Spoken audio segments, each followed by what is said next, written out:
So this week we are reviewing The Mandalorian and Grogu, and is the movie a cinematic Force Awakening or just Disney Plus with popcorn prices? Stick around. Hello and welcome to Middle Aged Geeks. I'm one of your hosts, Daz. That is Phil, and this week we are coming a day or two late because I was on holidays and I had to come home and wait for a stable internet connection to get this thing done. So apologies for that. But this week, it is The Mandalorian and Grogu. And before I get Phil's thoughts on this, I will give a brief synopsis of what the movie is about. So it's directed by Jon Favreau, starring Pedro Pascal in voice form and a bit of his face, Sigourney Weaver for about 5 minutes, Jeremy Allen White, and a few other voice performers. So yes, this movie, the synopsis is as such: once a lone bounty hunter, Mandalorian Din Djarin and his apprentice Grogu embark on an exciting new Star Wars adventure. And that's all they tell you about it. And if it sounds like an episode of TV, that's because, well, we'll get Phil's thoughts before I go into a little bit of a rant. So what did you think about this one, Phil? You are the Star Wars fan kind of on the podcast, a little bit more than me. A little bit more, but like at the same time, I'm not super deep into lore either. I've loved it since I was a kid, but I don't, I wouldn't go mad into the canon, blah, blah, blah. But yeah, you kind of hit the nail on the head there with the intro. This does feel very much like a TV episode. I don't know what the fucking point of this movie was. I get that it's not one Jon Favreau wanted originally. Obviously, they've gotten a fourth season written. Well, maybe not completely, but they had the ideas for the fourth season, where they wanted to go with the lore and all the rest of it. But when you release something like this, you're boxing yourself in, because you have to, when you're releasing this, you have to make it available story-wise to everybody, not people who haven't seen the TV show. And so that means, and Star Wars release, so you're cutting out a lot of lore and a lot of like, oh, do you remember this guy from the show? Do you remember this guy? Yes, there's a few Easter eggs and we'll discuss, but you've had to cut out so much of the lore and the story to make this its own self-contained kind of thing that it just becomes pointless. It just becomes, well, why was this? Why did this need to get made? And this is the first movie we've seen in 7 years. In 7 years, was when the Rise of Skywalker came out. Yeah. Like that movie was a travesty, but for my money anyway. A lot of people's money. Yeah, like it's just like, it's not that this is terrible by any stretch of the imagination. I definitely didn't think that. There's a lot of good stuff here. I loved the puppetry work and some other things about it we'll get into as we discuss, but I don't know. I just didn't think so. I think I think they've asked him, Jon Favreau, I think Disney have kind of said, can you make a movie out of it? Or maybe it's they're spending too much money on their TV shows, but a lot of money they were spending on these high budget TV shows that maybe weren't going anywhere, and they wanted to cut down, and so they said, let's make a movie instead. But then I just don't see the point. They should have said, well, let's just leave it where it is, or maybe make an actual long 2-parter mini-series to finish it off and tie everything up or something along those lines. But this is just which feels like a standalone episode of a TV show, and I just don't think it was needed. I don't know why. Yeah, I don't know. Like it's bizarre to me. But again, I'm not saying it was bad. I enjoyed it. There's a lot of great stuff in it. But yeah, I don't know. I'm interested to know what you think, Daz, because you are obviously, first of all, a more casual Star Wars fan than me, but also you hadn't watched the 3 seasons of The Mandalorian, had you? No, I think I tried to watch, or maybe I watched the first episode, like it's 6 years ago when it came out, and thought it was great, and as usual, then just never watched it again. But like, it's interesting you say that in terms of what they were trying to do with it, because season 3 obviously it didn't fare too well in terms of critic ratings and viewer ratings. But you're thinking, okay, they're going to make a movie out of a potential 4th season, but there's not enough content here to make that. And I looked into the budget there about 10 seconds ago, and it costs 165 million quid. You're kind of going, that's more expensive than a really expensive TV show. When you see TV shows pumping like 10 million into an episode and just having 10 episodes, and that's still cheaper than fucking this. It's just a very expensive non-event. But me personally, I enjoyed it, but I was just very curious as to what the point of it is. because it's arguably it's like the best Star Wars movie in a decade for me. But when you see the competition, that's not hard to do. But shouldn't that be a worry, though? I mean, like if you're as you said, a Yeah. casual fan, one who hasn't watched the show, if it doesn't pass, if you're saying I don't really see the point of why they made this movie, shouldn't that be a massive red flag for the studio? Because they've watered it down so much and cut it back so much that if the casual fan who likes the whole idea of fucking the Force and lightsabers and Mandalorians and all that cool shit, but at the same time is like, I don't really get the point of this, why this needs to be a movie, that's got to be worrying for them, right? Because you obviously want the fans of the show getting to see it on the big screen. Is it going to further the character, and is it going to touch on many things that people have seen in the shows, and add some, or just basically reward people who watch the shows with a movie? But if you do that, then you're alienating the people who haven't watched it, and it is just a fucking movie. It's not. You can't have a movie that you say, well, you have to have watched the 30 hours of fucking television before watching this movie. So they're kind of trying to appease both sides. And by doing that, it just falls somewhere in the middle where fans are probably like, I don't agree with some of the stuff online, but I can understand that people are just pissed off, just going, what the fuck is this? Like, it's better. Some people saying it's better than season 3, but it's still a piss poor movie in terms of what they wanted to get out of it. From my point of view, I was confused because it feels like nothing really happens. Like things happen in the movie, and the movie is kind of a movie that you come out of it going, well, that movie kind of happened. There's no real kind of start. You get 4 lines of text going, this is where the world is, New Republic or whatever, and off we go. Yeah, there's no crawl. I think is this the first movie with no crawl, I think. Yeah, and because I was thinking that, is it just called The Mandalorian and Grogu, or is it Star Wars? But on IMDb it has Star Wars, The Mandalorian and Grogu. So it's kind of strange we didn't get, because we get the Lucasfilm intro and then there's no like, bam, and that would have been the best part of the movie. But it does feel like you're watching a very expensive 2-parter, or maybe 3 episodes mashed together. And you're like kind of going, okay, that's kind of cool, but Grogu's adorable, and I haven't seen the show, so I could have watched 2 hours of him just fucking eating crisps. I'm fucking delighted. But yeah, it was kind of strange because it's not a great movie. It's not a bad movie because it's very Star Warsy, and Star Wars has a baseline level of entertainment. The sound design, the ships, Tell that to the Acolyte. Well, that's not really Star Wars, is it? I don't know what the hell that was. But yeah, no, this is kind of, it ticks the boxes in terms of like, yeah, it's a Star Wars thing, but it's just very fucking weird. Like it didn't make sense. Like, did you watch all 3 seasons? I actually quite liked season 3. I think there's only there was an episode with Jack Black and Lizzo, which was just a weird, bizarre. Yeah, it was just a weird choice. It was just a bizarre episode. I'm not sure, and like it was kind of followed up by 2 really great episodes, 2 or 3 really great episodes, I think. So it was just a bit weird. I don't know what the point was. It was usual Jack Black over the top, and then the first time I've seen Lizzo acting, so I don't really know a massive about her. Like, so it was just a weird episode. That was the only one that I kind of thought, meh. But the rest of them were into some great action, especially in the last 2 episodes. There's a whole big assault on the fucking Imperials against Mandalorians, and everybody's flying around in jetpacks and shit. Awesome. Well, just as a character, like he's cool, and Pedro Pascal obviously he's a bit more famous now, and people just love to hate him because I hate him because he's in too much stuff. Just like, oh, fuck off. Well, he's barely in this, and he's barely in the show. He's in it for because like that's not him walking around. No. Yeah, his voice. It's a weird. He's only in the one scene, that one scene, thing, and then I think he recorded all of his thing in just a few hours. He recorded all of his lines for the movie, and he was done. But gets top billing.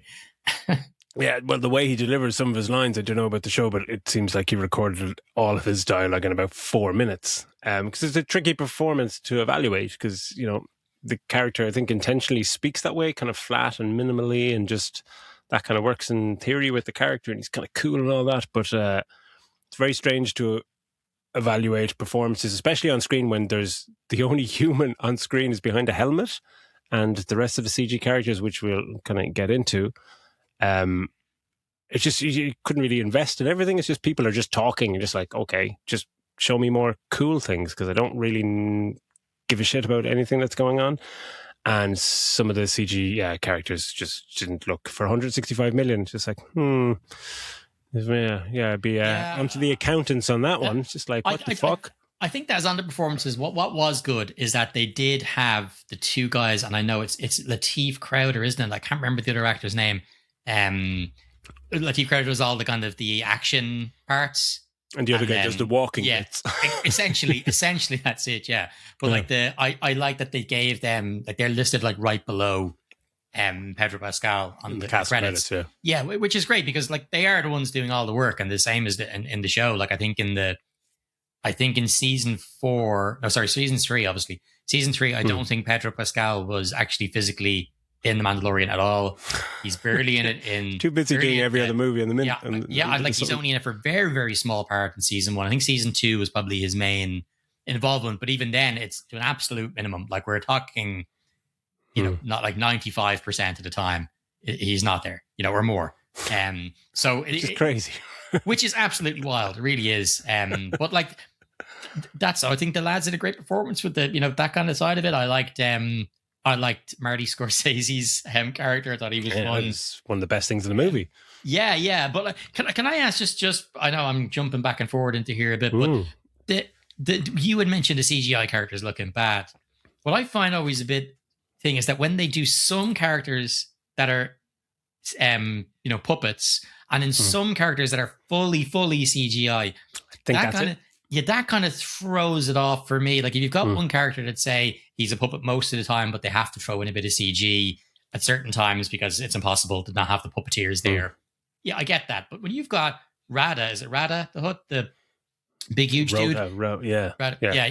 When you've got this big Hutt dude, fucking and he's a gigantic CG slug, But then you have the tiny little dudes from that were in Rise of the Skywalker, who I love, the little Babu mechanic guys. Anzellans, they're called Anzellans. Yeah, those little guys are gas. They're weird little minion language. They're kind of half English, half something else.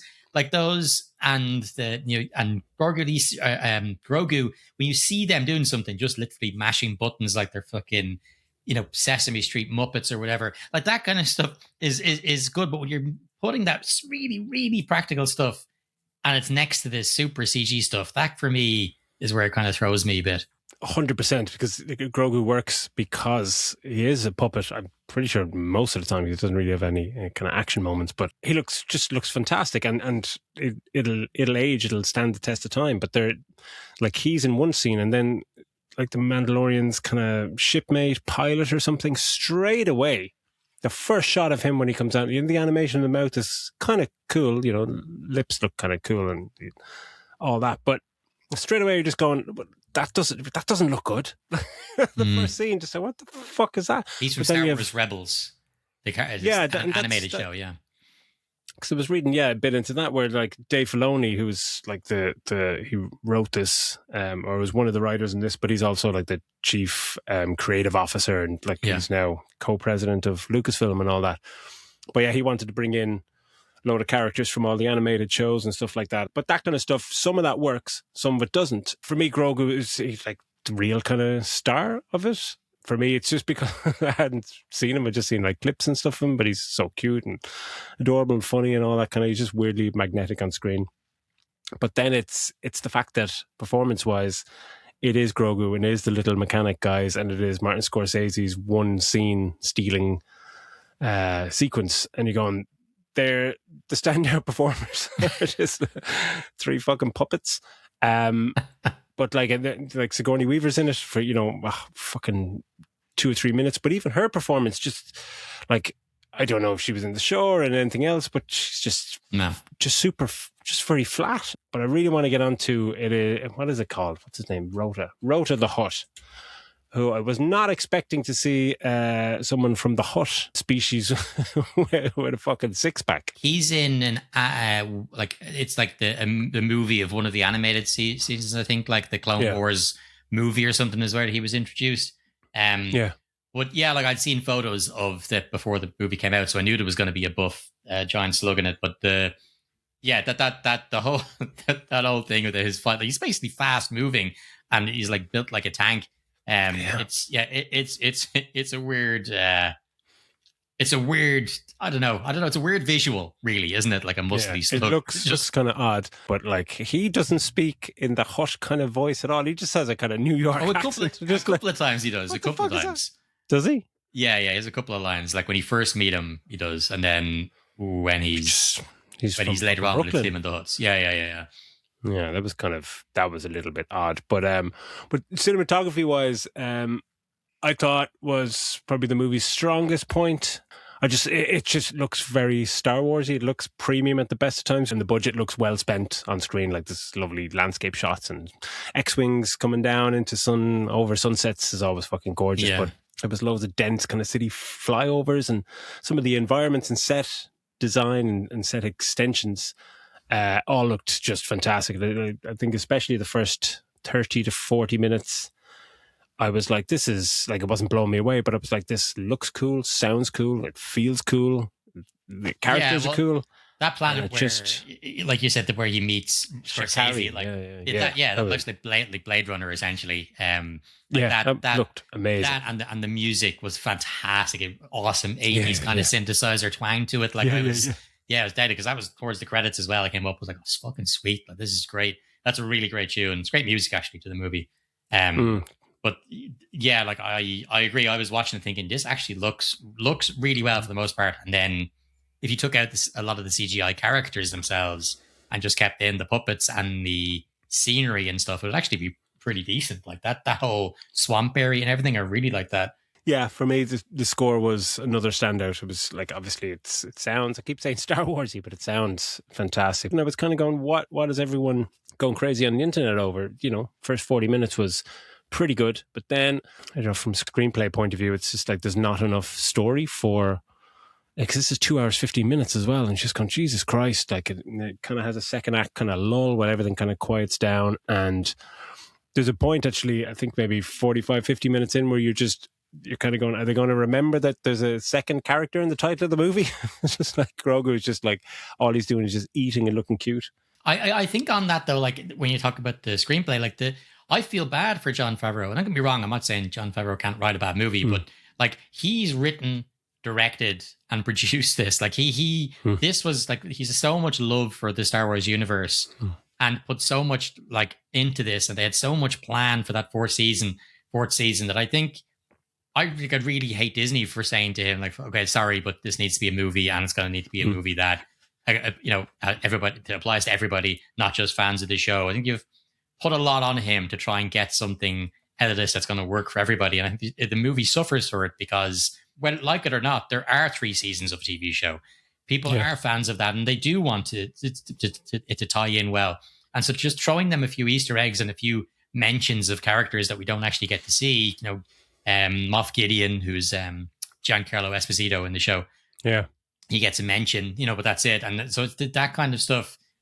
I do feel bad for him because I know he's mad into the lore and really wants to expand it. I think that it really suffers from trying to appease everybody. So it just becomes the point of, as you said at the start, what was the point? Like, it's not boring, it's entertaining, it moves quickly enough, rarely becomes boring. The actuals and visuals keep the momentum alive. I enjoyed my time in the cinema, but it was just at the end of it, as I was driving home, I was starting to already forget massive parts of it. Just kind of going, well, it just doesn't, there's just nothing kind of there for anybody, I think. But yeah, before we get into a few little spoilers, do you want to give it a score rating? Tricky one. It is a tricky one. Like, I enjoyed it. I mean, as much as I'm pissed off at Disney for how it rolled out stuff, I have seen the three previous things, so I already had a feeling for the characters and stuff going in. So with that in mind, I'm gonna give it a 3, but like a really good 3, because I liked how it looked. I love the music. Grogu was fucking adorable. So were those little fellas as well, the what do we call them, Manzellians, or I've already forgotten the name. Those little dudes are awesome. For the most part, it looked great. I think if you had to just cut back into CG characters and kept it more puppetry, would have served it a lot better. But I think the hate is way out of proportion. I'm really only giving this 3 rather than 3.5 because I loved Mortal Kombat and I gave that 3.5. So I'm just gonna go with a 3 on this. Yeah, I was thinking around the same for myself. I couldn't give it lower than a 3 because I quite enjoyed myself, and I couldn't give it more than a 3 because there's just not enough there when you take it just on its own. There's like the cinematography is excellent, the score is brilliant, and Grogu is I'm in love with that guy. And the action sequences are very good. Start strong, but the story is incredibly thin, and it feels like a TV movie, a TV episode. 3 of them stretched into a movie, and CGI is a bit weak in places, and performances are kind of flat. And it's an awkward balance for newcomers and fans alike. And when I say those negatives, it makes me want to give it a 2.5, but I'd give it a 3 because there's enough there. There's enough Star Warsy goodness to enjoy yourself. If you're leaving us there, thanks a million for subscribing and liking and all that kind of stuff. And we'll catch you in the next one. But now let's get stuck into a few little spoilers. So what jumped out at you as the worst thing about this movie? I suppose the worst thing is that it just felt unneeded. Like, this is 2 or 3 episodes together that you've charged people 15 quid to go and see. You know, that's the kind of annoying part about it. The story just wasn't really interesting. Like, the whole thing of him becoming this working for the new, whatever they're called, New Republic, is that at the end, the last episode of season 3, he comes to an agreement with the what's it called, the thing that are just starting up, basically replacing the Empire as to be the good guys, the New Republic. And he agrees to go, he goes, I want work. I need to be going out and doing shit. So why don't I just do this and do these odd jobs for you as your bounty hunter? And that's where, when we cut into this movie, that's what he's out doing. Bounty hunting and getting down these, tracking down guys from the old Empire, bad guys. Like, if you haven't seen the season, haven't seen it before, you're like, oh, why is the Mandalorian bounty hunter for the good guys? I thought the bounty hunters only really work for the bad guys. And, Grogu, if you don't know anything about Grogu, he's 50. Grogu is 50 years old. Is he? Yeah. So, oh, wow. Yeah. So you don't know anything. Yes, you don't know any of the kind of lore about it. Like, so he can understand everything in English, blah, blah, but he can't speak it yet because he's aging different parts. He seems to, his mental cognition ages at different parts than, other parts. I don't know. Anyway, but yeah, apparently he's 50 years old. There's just different things like that maybe you kind of should know. I guess there's certain parts as well that are just too convenient. Okay, so we know that he's after getting stung by that fucking giant thing, bites him and shoots poison into him, that big weird penis worm thing. And when he goes into Grogu, when he goes off wandering, he just happens to come across this one dude that lives in the swamp who manages to understand that I heard that he's been bitten by this giant, because Grogu can't tell him because he can't fucking speak. So, well, then it could, if he's got by this poison thing, that you'll use this particular guy, and he knows how to whip it up. The one guy that lives in the fucking jungle just happens to be the guy that can give you the stuff to feed him, and he's eating while he's unconscious. That can get him it's like it. All of that was just like, oh, come on. I mean, put a bit more effort in there. Right?